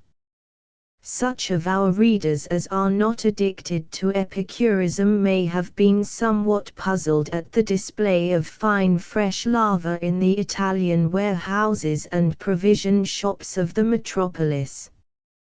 The truth is, lava is a kind of reddish seaweed, forming a jelly when boiled, which is eaten by some of the poor people in Angus with bread instead of butter, but which the rich have elevated into one of the greatest dainties of their tables. In Scotland, lava is called slake, and Dr. Clarke mentions that it is used with the fulmar to make a kind of broth, which constitutes the first and principal meal of the inhabitants. It is curious to know that what is eaten at a duchess's table in Piccadilly as a first-rate luxury, is used by the poor people of Scotland twice or thrice a day. It is an expensive dish, but knowledge of this fact may perhaps abate its cost. Gardens. Ferdinand I of Naples prided himself upon the variety and excellence of the fruit produced in his royal gardens, one of which was called Paradise. Duke Hercules, of Ferrara, had a garden celebrated for its fruits in one of the islands of the Po. The Duke of Milan, Ludovico, carried this kind of luxury so far, that he had a travelling fruit garden, and the trees were brought to his table, or into his chamber, that he might with his own hands gather the living fruit. Snuff. Even among the rudest and poorest of the inhabitants of Scotland, and at a period when their daily meal must have been always scanty, and frequently precarious, one luxury seems to have established itself, which has unaccountably found its way into every part of the world. we mean tobacco. The inhabitants of Scotland, and especially of the Highlands, are notorious for their fondness for snuff, and many were the contrivances by which they formerly reduced the tobacco into powder. Dr. Jameson, the etymologist, defines a mill to be the vulgar name for a snuff box, one especially of a cylindrical form, or resembling an inverted cone. No other name, says he, was formerly in use. The reason assigned for this designation is, that when tobacco was introduced into this country, those who wished to have snuff were wont to toast the leaves before the fire, and then bruise them with a bit of wood in the box, which was therefore called a mill, from the snuff being ground in it. This, however, is said to be not quite correct, the old snuff machine being like a nutmeg grater, which made snuff as often as a pinch was required. Estimating the population of London and its environs at 1,200,000, its proportion of paupers would amount to 100,000. Scotch living. Roast meat was formerly seldom seen among farmers in Scotland, and is even now rare, compared with its use among the same class in England. Less than half a century ago, a mart was regularly bought or fattened by the most respectable farmers, and even by many citizens. This was a cow or ox killed and salted at Martin Mas for winter provision, a custom which, though not uncommon in England, perhaps 100 years ago, has certainly not been followed, except in remote and sequestered districts, or by very old-fashioned farmers within that period. Falstaff's buck basket has puzzled the commentators, but Dr. Jameson thus explains it. Buke is the Scotch word for a lye used to steep foul linen in, before it is washed in water. The buck basket, therefore, is the basket employed to carry clothes, after they have been buked, to the washing place. Pleasures of Egypt. Sweet are the songs of Egypt on paper. Who is not ravished with gums, balms, dates, figs, pomegranates, circassia, and sycamores, without recollecting that amidst these are dust, hot and fainting winds, bugs, mosquitoes, spiders, flies, leprosy, fevers, and almost universal blindness. Ledyard's Travels. The same writer also says the people are poorly clad, the youths naked, and that they rank infinitely below any savages he ever saw. There cannot be a more ill-boding sign to a nation, than when the people, to avoid hardships at home, are forced by heaps to forsake their native country. Milton. Tobacco. As the devil is a deceiver, and hath the knowledge of the virtue of herbs, so he did show the virtue of this herb, that by the means thereof they might see their imaginations and visions that he hath represented unto them. Whiskey. From official documents it appears that long previous to 1690, there had been a distillery of aqua vitae, or whiskey, on the lands of Farantosh, belonging to Mr. Forbes, of Culloden. Travelling incentives. If there be a sudden accession of fortune, the earliest use of it is in passing over to the continent. If misfortunes occur, the first suggestion is that of seeking solace in another land. The assumption of the toga virilis by our youth may be practically translated, the putting on of the travelling cloak. Marriage, instead of being the means of more extended family union, is the plea for immediate separation, and the newly married pair drive from the church to the packet boat. If the elders of a family are snatched away by death, the first idea which occurs to their successors is that of distant removal from home. Sorrows are not endured, but fled from, and misfortune becomes the signal for dispersion to those who survive it. Q. Reverend Christopher Acosta, speaking of the pineapple, says that no medicinal virtues have been discovered in it, and it is good for nothing but to eat. Smoking. Joshua Sylvester questioned whether the devil had done more harm in latter ages by means of fire and smoke, through the invention of guns, or of tobacco pipes, and he conjectured that Satan introduced the fashion, as a preparatory course of smoking for those who were to be matriculated in his own college, as roguing gypsies tan their little elves, to make them tandy and ugly, like themselves.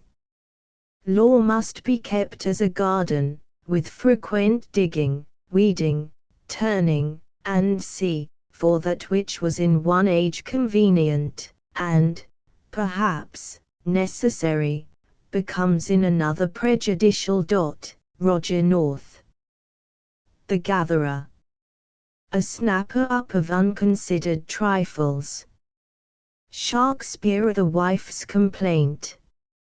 Havard, the actor, better known from the urbanity of his manners, by the familiar name of Billy Havard, had the misfortune to be married to a most notorious shrew and drunkard.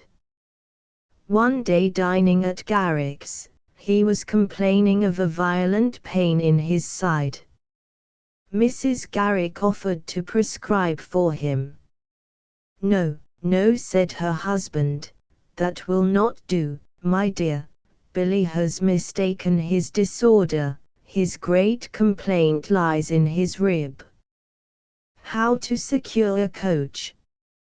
A facetious friend of Dr. Kitchener's, on a very wet night, after several messengers, whom he had dispatched for a coach, had returned without obtaining one. At last, at past 1 o'clock, and a rainy morning, the wag walked himself to the next coach stand, and politely advised the waterman to mend his inside lining with a pint of beer, and go home to bed, for, said he, there will be nothing for you to do tonight. I'll lay you a shilling that there's not a coach out.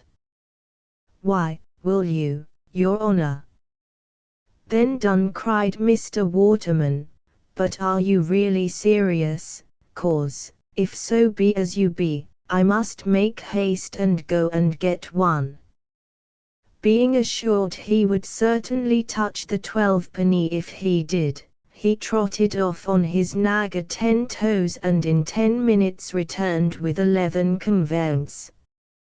Epicure Quin used to say, it was not safe to sit down to a turtle feast at one of the city halls, without a basket-hilted knife and fork. Another of his quips was, "Of all the banns of marriage I ever heard, none gave me half such pleasure as the union of anchovy with good John Dory." Onion soup is thought highly restorative by the French. It is considered peculiarly grateful, and gently stimulating to the stomach, after hard drinking or night watching, and holds among soups the place that champagne, soda water, or ginger beer, does among liquors. Lobsters and crabs are in season from March till October, so that they supply the place of oysters, which come in about the time lobsters go out of season. Lobsters are held in great esteem by gastrologers for the firmness, purity, and flavor of their flesh. When they find refuge in the rocky fastnesses of the deep from the rapacity of sharks and fishermen, they sometimes attain an immense size, and have been found from 18 inches to upwards of 2 feet in length. Apicius, who ought to be the patron saint of epicures, made a voyage to the coast of Africa on hearing that lobsters of an unusually large size were to be found there, and, after encountering much distress at sea, met with a disappointment. Very large lobsters are at present found on the coasts of Orkney. Some naturalists affirm, Olaus Magnus and Gessner, that in the Indian seas, and on the wild shores of Norway, lobsters have been found 12 feet in length, and 6 in breadth, which seize mariners in their terrible embrace, and, dragging them into their caverns, devour them. However this may be, the lobsters and crabs for being devoured are best when of the middle size, and when found on reefs or very rocky shores. The invisible hare. A monk was showing the relics of his convent before a numerous assembly. The most rare, in his opinion, was a hair of the Holy Virgin, which he appeared to show to the people present, opening his hands as if he were drawing it through them. A peasant approached with great curiosity, and exclaimed, "But, Reverend Father, I see nothing." "Igod, I believe it," replied the monk, "for I have shown the hair for 20 years, and have not yet beheld it myself." Curiosity cured. A servant traveling, was bothered by a super-curious person, who, after several indirect attempts to discover whence he came, or whither he was going, at last popped the question plainly, "Are your family before?" "No." "Oh. You left them behind, I suppose?" "No, no. No, they are on one side." To grow a shoulder or leg of mutton. This art is well known to the London bakers. Have a very small leg or shoulder, change it upon a customer for one a little larger, and that upon another for one better still, till by the dinner hour you have a heavy, excellent joint in lieu of your original small one.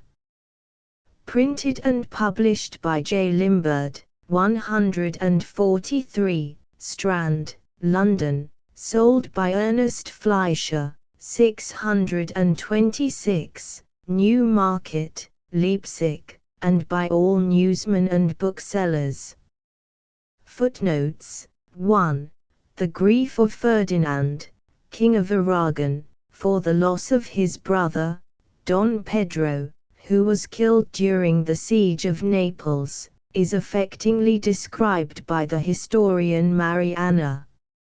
It is also the subject of one of the old Spanish ballads, in Lockhart's beautiful collection. Asterisk asterisk asterisk End of the Project Gutenberg ebook The Mirror of Literature, Amusement, and Instruction. Volume 12, No. 325, the 2nd of August, 1828 asterisk asterisk asterisk Updated editions will replace the previous one, the old editions will be renamed. Creating the works from print editions not protected by U.S. copyright law means that no one owns a United States copyright in these works, so the Foundation, and you, can copy and distribute it in the United States without permission and without paying copyright royalties. Special rules, set forth in the general terms of use part of this license, apply to copying and distributing Project Gutenberg trademark symbol electronic works to protect the Project Gutenberg trademark symbol concept and trademark. Project Gutenberg is a registered trademark, and may not be used if you charge for an ebook, except by following the terms of the trademark license, including paying royalties for use of the Project Gutenberg trademark. If you do not charge anything for copies of this ebook, complying with the trademark license is very easy. You may use this ebook for nearly any purpose, such as creation of derivative works, reports, performances and research. Project Gutenberg ebooks may be modified and printed and given away. You may do practically anything in the United States with ebooks not protected by U.S. copyright law. Redistribution is subject to the trademark license, especially commercial redistribution. Start. Full license. The full Project Gutenberg license. Please read this before you distribute or use this work to protect the Project Gutenberg trademark symbol mission of promoting the free distribution of electronic works. By using or distributing this work, or any other work associated in any way with the phrase Project Gutenberg, you agree to comply with all the terms of the full Project Gutenberg trademark symbol license available with this file or online at www.gutenberg.org/license. Section 1. General Terms of Use and Redistributing Project Gutenberg Trademark Symbol Electronic Works 1.0. By reading or using any part of this Project Gutenberg trademark symbol electronic work, you indicate that you have read, understand, agree to and accept all the terms of this license and intellectual property, trademark/copyright, agreement. If you do not agree to abide by all the terms of this agreement, you must cease using and return or destroy all copies of Project Gutenberg trademark symbol electronic works in your possession. If you paid a fee for obtaining a copy of or access to a Project Gutenberg trademark symbol electronic work and you do not agree to be bound by the terms of this agreement, you may obtain a refund from the person or entity to whom you paid the fee as set forth in paragraph 1.e.8. 1.b Project Gutenberg is a registered trademark. It may only be used on or associated in any way with an electronic work by people who agree to be bound by the terms of this agreement. There are a few things that you can do with most Project Gutenberg trademark symbol electronic works even without complying with the full terms of this agreement. See paragraph 1.c below. There are a lot of things you can do with Project Gutenberg trademark symbol electronic works if you follow the terms of this agreement and help preserve free future access to Project Gutenberg trademark symbol electronic works. See paragraph 1.e below. 1.c. The Project Gutenberg Literary Archive Foundation, the Foundation or PGLAF, owns a compilation copyright in the collection of Project Gutenberg trademark symbol electronic works.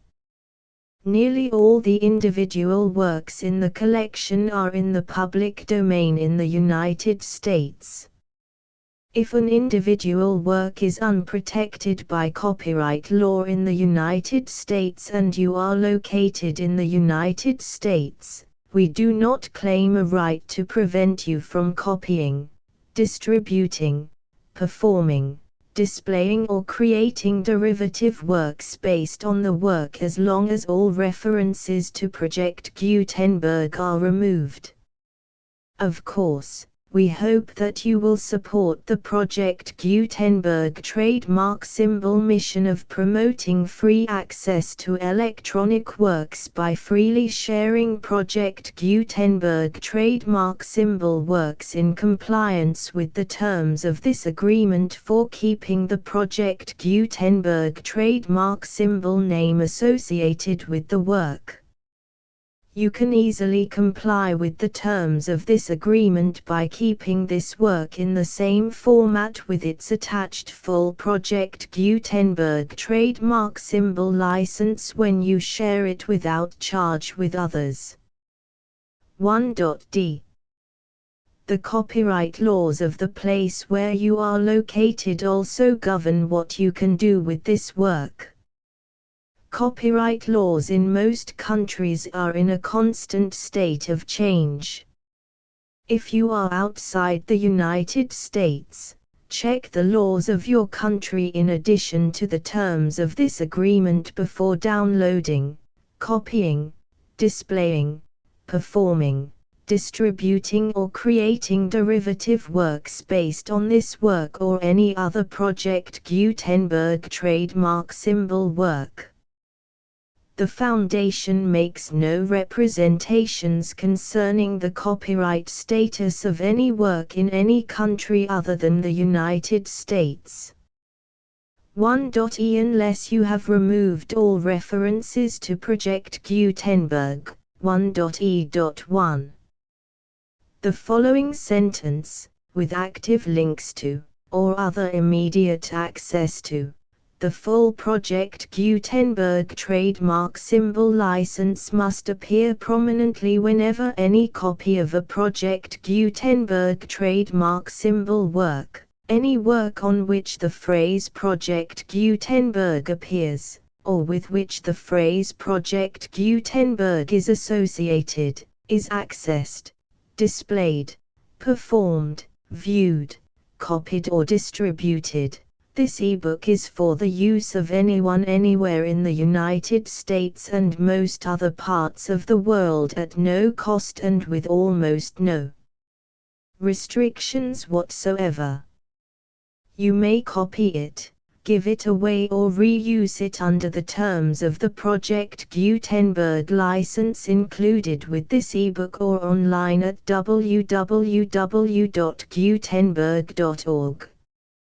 If you are not located in the United States, you will have to check the laws of the country where you are located before using this ebook. 1.e.2. If an individual Project Gutenberg trademark symbol electronic work is derived from texts not protected by U.S. copyright law, does not contain a notice indicating that it is posted with permission of the copyright holder, the work can be copied and distributed to anyone in the United States without paying any fees or charges. If you are redistributing or providing access to a work with the phrase Project Gutenberg associated with or appearing on the work, you must comply either with the requirements of paragraphs 1.e.1 through 1.e.7 or obtain permission for the use of the work and the Project Gutenberg trademark symbol trademark as set forth in paragraphs 1.e.8 or 1.e.9. 1.e.3. If an individual Project Gutenberg trademark symbol electronic work is posted with the permission of the copyright holder, your use and distribution must comply with both paragraphs 1.e.1 through 1.e.7 and any additional terms imposed by the copyright holder. Additional terms will be linked to the Project Gutenberg trademark symbol license for all works posted with the permission of the copyright holder found at the beginning of this work. 1.e.4. Do not unlink or detach or remove the full Project Gutenberg trademark symbol license terms from this work, or any files containing a part of this work or any other work associated with Project Gutenberg trademark symbol. 1.e.5. Do not copy, display, perform, distribute or redistribute this electronic work, or any part of this electronic work, without prominently displaying the sentence set forth in paragraph 1.e.1 with active links or immediate access to the full terms of the Project Gutenberg trademark symbol license. 1.e.6. You may convert to and distribute this work in any binary, compressed, marked up, non-proprietary or proprietary form, including any word processing or hypertext form. However, if you provide access to or distribute copies of a Project Gutenberg trademark symbol work in a format other than plain vanilla ASCII or other format used in the official version posted on the official Project Gutenberg trademark symbol website, www.gutenberg.org, you must, at no additional cost, fee or expense to the user, provide a copy, a means of exporting a copy, or a means of obtaining a copy upon request, of the work in its original plain vanilla ASCII or other form. Any alternate format must include the full Project Gutenberg trademark symbol license as specified in paragraph 1.e.1. 1.e.7. Do not charge a fee for access to, viewing, displaying, performing, copying or distributing any Project Gutenberg trademark symbol works unless you comply with paragraph 1.e.8 or 1.e.9.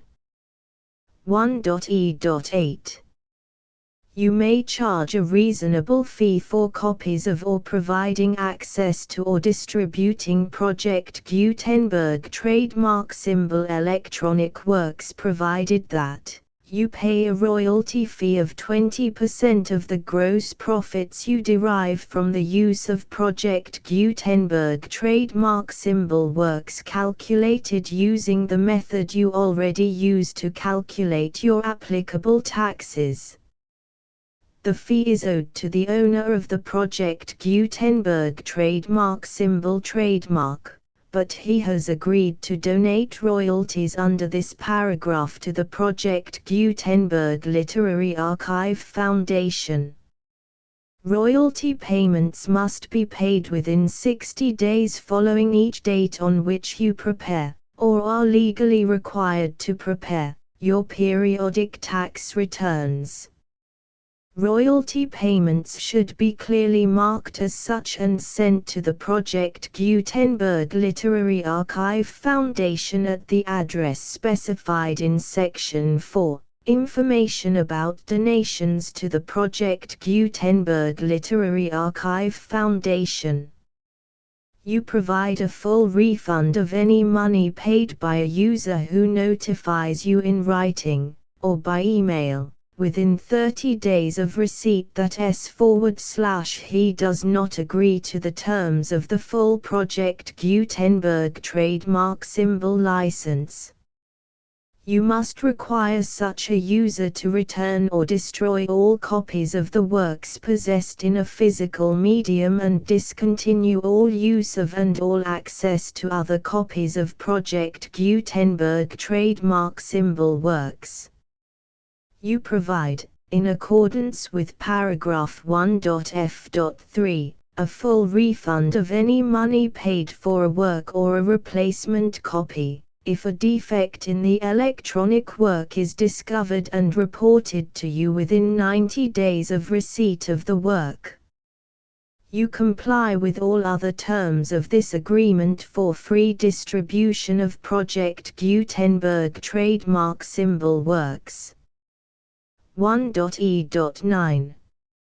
If you wish to charge a fee or distribute a Project Gutenberg trademark symbol electronic work or group of works on different terms than are set forth in this agreement, you must obtain permission in writing from the Project Gutenberg Literary Archive Foundation, the manager of the Project Gutenberg trademark symbol trademark.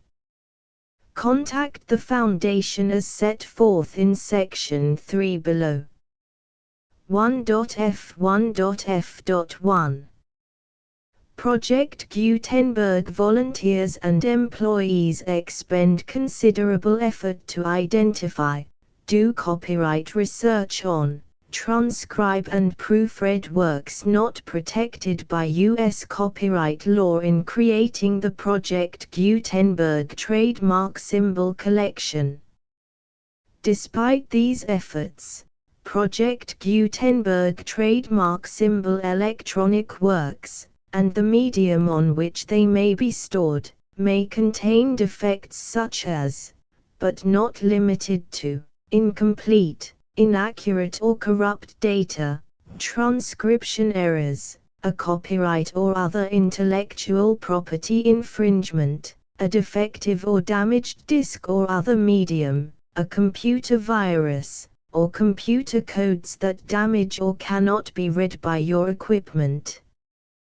1.f.2 Limited warranty, disclaimer of damages, except for the right of replacement or refund described in paragraph 1.f.3, the Project Gutenberg Literary Archive Foundation, the owner of the Project Gutenberg trademark symbol trademark, and any other party distributing a Project Gutenberg trademark symbol electronic work under this agreement, disclaim all liability to you for damages, costs and expenses, including legal fees.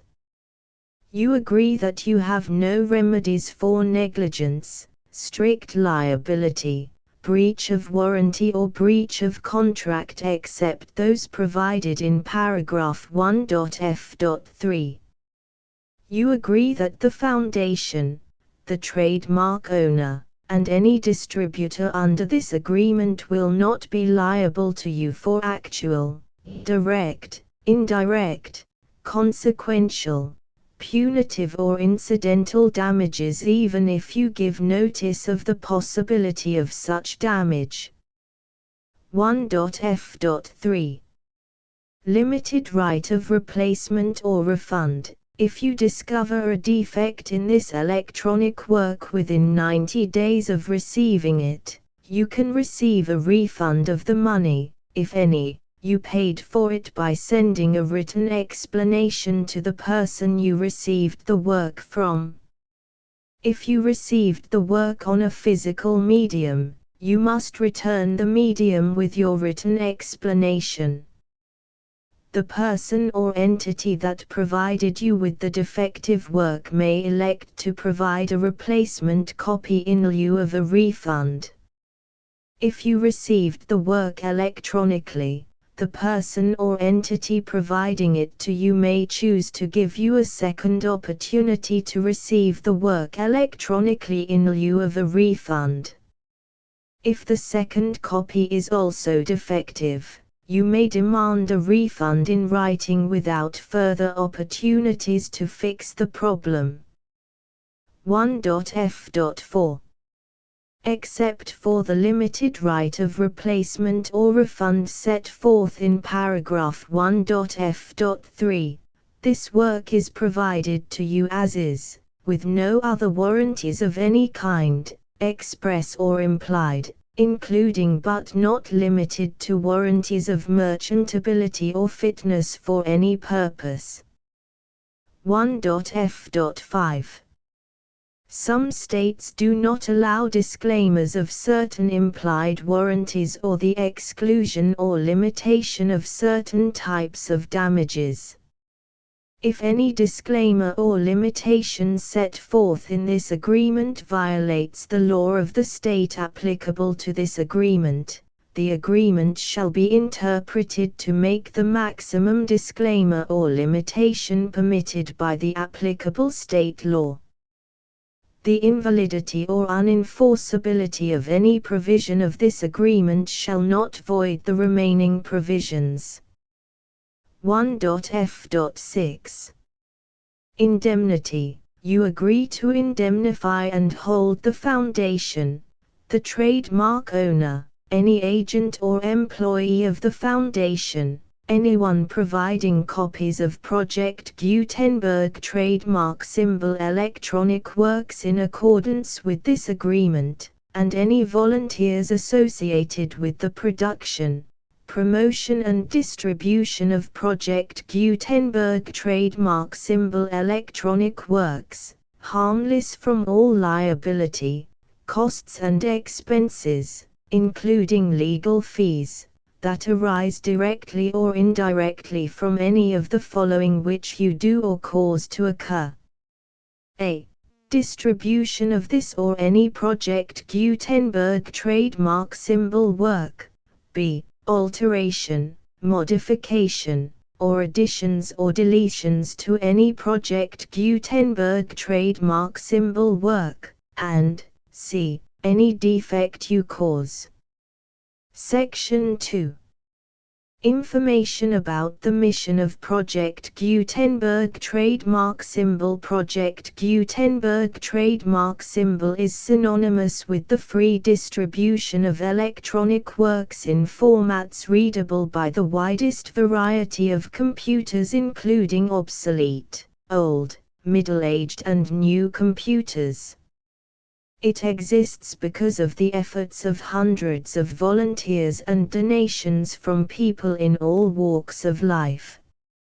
Volunteers and financial support to provide volunteers with the assistance they need are critical to reaching Project Gutenberg trademark symbol's goals and ensuring that the Project Gutenberg trademark symbol collection will remain freely available for generations to come.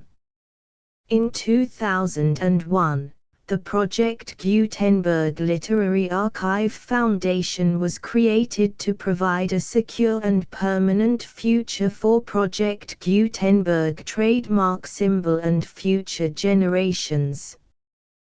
To learn more about the Project Gutenberg Literary Archive Foundation and how your efforts and donations can help, see sections 3 and 4 and the Foundation information page at www.gutenberg.org. Section 3. Information about the Project Gutenberg Literary Archive Foundation. The Project Gutenberg Literary Archive Foundation is a non-profit 501(c)(3) educational corporation organized under the laws of the state of Mississippi and granted tax-exempt status by the Internal Revenue Service. The Foundation's IN or Federal Tax Identification Number is 64-6221541. Contributions to the Project Gutenberg Literary Archive Foundation are tax-deductible to the full extent permitted by U.S. federal laws and your state's laws. The Foundation's business office is located at 809 North 1500 West, Salt Lake City, UT 84116, 801-596-1887. Email contact links and up-to-date contact information can be found at the Foundation's website and official page at www.gutenberg.org/contact section 4.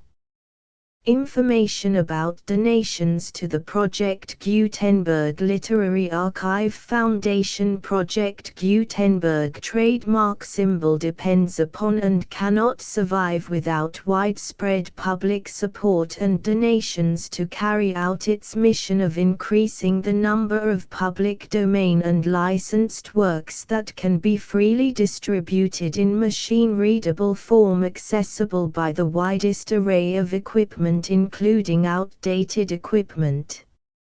Many small donations, $1 to $5,000, are particularly important to maintaining tax-exempt status with the IRS. The Foundation is committed to complying with the laws regulating charities and charitable donations in all 50 states of the United States. Compliance requirements are not uniform and it takes a considerable effort, much paperwork and many fees to meet and keep up with these requirements. We do not solicit donations in locations where we have not received written confirmation of compliance. To send donations or determine the status of compliance for any particular state, visit www.gutenberg.org/donate. While we cannot and do not solicit contributions from states where we have not met the solicitation requirements, we know of no prohibition against accepting unsolicited donations from donors in such states who approach us with offers to donate. International donations are gratefully accepted, but we cannot make any statements concerning tax treatment of donations received from outside the United States. U.S. laws alone swamp our small staff. Please check the Project Gutenberg web pages for current donation methods and addresses. Donations are accepted in a number of other ways including checks, online payments and credit card donations. To donate, please visit www.gutenberg.org/donate. Section 5. General information about Project Gutenberg trademark symbol electronic works. Professor Michael S. Hart was the originator of the Project Gutenberg trademark symbol concept of a library of electronic works that could be freely shared with anyone. For 40 years, he produced and distributed Project Gutenberg trademark symbol ebooks with only a loose network of volunteer support. Project Gutenberg trademark symbol ebooks are often created from several printed editions, all of which are confirmed as not protected by copyright in the US unless a copyright notice is included. Thus, we do not necessarily keep ebooks in compliance with any particular paper edition. Most people start at our website, which has the main PG search facility, www.gutenberg.org.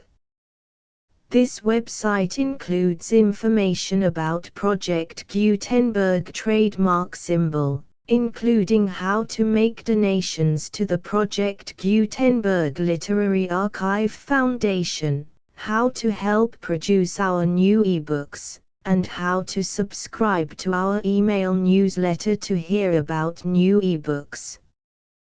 The Mirror of Literature, Amusement, and Instruction. Number 325. Saturday, the 2nd of August, 1828. Price 2d.